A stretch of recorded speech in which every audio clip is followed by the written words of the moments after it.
Warning. The short movie you're about to watch is in Mario's language because of a tribute to a French movie. Of course, your student has read the book in English tongue. Thank you for your consideration. Attention, ce film n'est pas un film sur le cyclisme. Merci de votre compréhension. Et je vous rappelle la principale information de ce journal, le best-seller de Spencer Johnson qui s'est vendu à plusieurs millions d'exemplaires et qui a maintenant changé la vie de plus d'un Américain.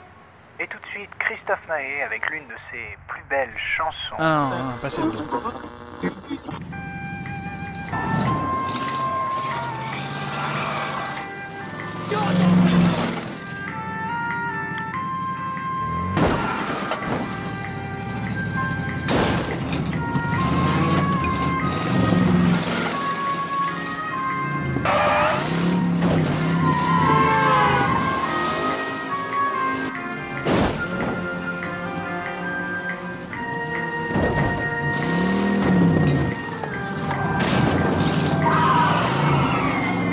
Dégage.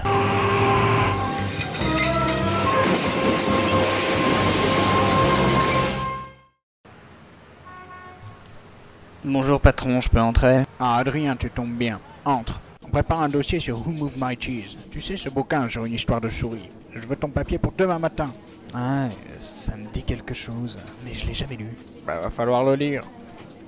Moi je veux bien patron, mais ça va faire un peu court et j'aime pas trop lire. Je connais quelqu'un qui l'a lu. Tu rigoles là? Bon, ok, j'y vais. Bonjour, je cherche un certain monsieur Hugues. C'est quoi ce bouquin? Non, vous voulez pas me passer. Oh, tant pis, j'y vais. Bonjour monsieur, vous cherchez quelque chose? Oh, vous devez être monsieur Hugues. J'aurais un petit service à vous demander. Demande ce que tu veux mon gars, je suis prêt à répondre à tes questions. C'est quoi ton problème? Vous avez lu Who Moved My Cheese? Bien sûr que je l'ai lu, un vrai petit chef-d'œuvre ce bouquin. J'adore le fromage et dès que j'ai vu le mot cheese sur la couverture, j'ai pas pu résister à l'appel de l'emmental. C'est un livre qui ne parle que de fromage? Rien d'autre?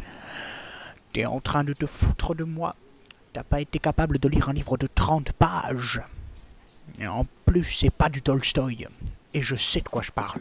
Oh, vous savez, moi l'anglais. Ah ben justement, une fois j'étais chez les Indiens bilingues. Salut Hugues. Hello. Et bien sûr, on l'a évoqué. Salut Hugues, salut. Salut les gars, je suis content de vous voir. Alors comme ça, vous vouliez me parler de Who Moved My Cheese, à moins que je ne sois en train de tromper. Mais pas du tout. Et justement, en parlant de Who Moved My Cheese, un truc m'échappe. 2 souris et 2 petits hommes, et ils mangent tous du fromage. Mais au bout d'un moment, leur réserve providentielle s'épuise, et ils se retrouvent sans nourriture. Les 2 souris partent, suivant leur instinct pour trouver du fromage. Oui, et tout ça se passe dans un labyrinthe. Exact. Et après c'est Howe, l'un des 2 petits hommes qui s'en va, laissant Hum seul face à son sort, devant son contenté de croûte de fromage. Alors que Hem trouve notre réserve, et ça me révolte. Tu l'as dit. Ainsi va la vie. Oh, et qu'est-ce qui lui est arrivé à ce monsieur Hum? Il a bien fallu qu'il se trouve à manger, mais comment se lancer dans le labyrinthe? Il a très peur, ce petit fanat de fromage.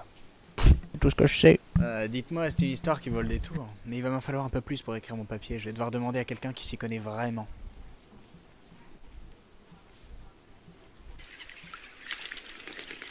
Ah, bonjour. C'est moi, Orson Welles. Et on me refait le coup du détournement. C'est lourd, là. Vu et revu.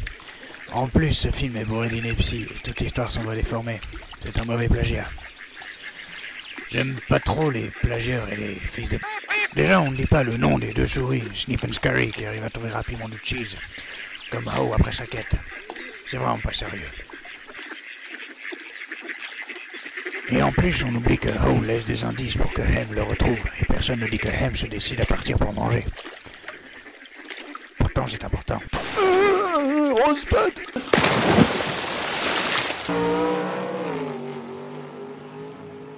Ça va bien, monsieur Habitball? Vous pourriez me parler un peu de cette histoire de souris? Je veux bien. Mais c'est pas qu'une simple histoire. Une parabole, une métaphore de la société qu'il faut déchiffrer.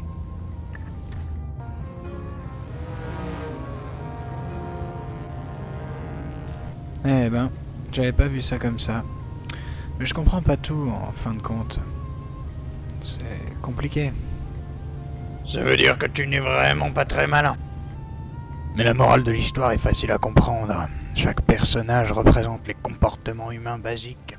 Tous les comportements que l'on adopte face aux problèmes de la vie. Et le fromage représente tous ces problèmes que nous rencontrons. La recherche de fromage matérialise la volonté de changement. Un nouveau job, une nouvelle copine, changer d'attitude, l'adaptation en bref. Tu as déjà essayé de voir le bon côté des obstacles de la vie? Non. Tu n'essayes pas de rester positif? Bah tu devrais. Il est là le propos, le message de l'auteur, Spencer Johnson. Bouge-toi un peu, petit. Au final, il y a des choses à apprendre du changement. Merci, monsieur Habitbol. Vous m'avez ouvert les yeux. Regarde plutôt la route.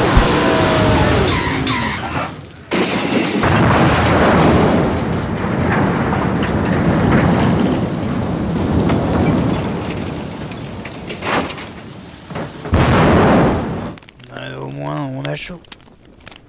Ah oui, ça c'est sûr que ça change. Non mais attendez, là, c'est pas encore terminé. Messieurs, Georges Habitbol. Georges? Mais tu es vivant?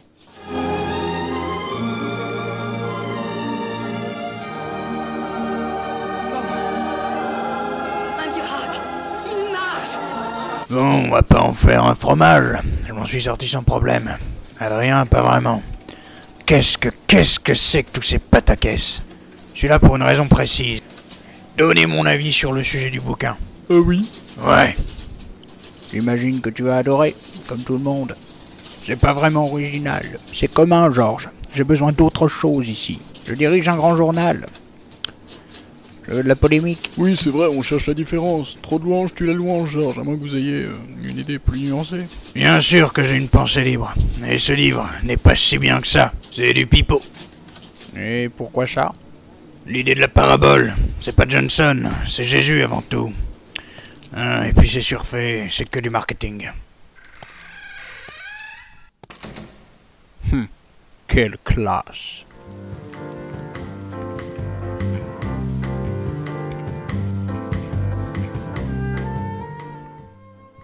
Et nous vous invitons, si ce n'est pas encore fait, à aller visionner le film La classe américaine de Michel Hazanavicius, car il reste et restera une source d'inspiration pour beaucoup. En vous remerciant.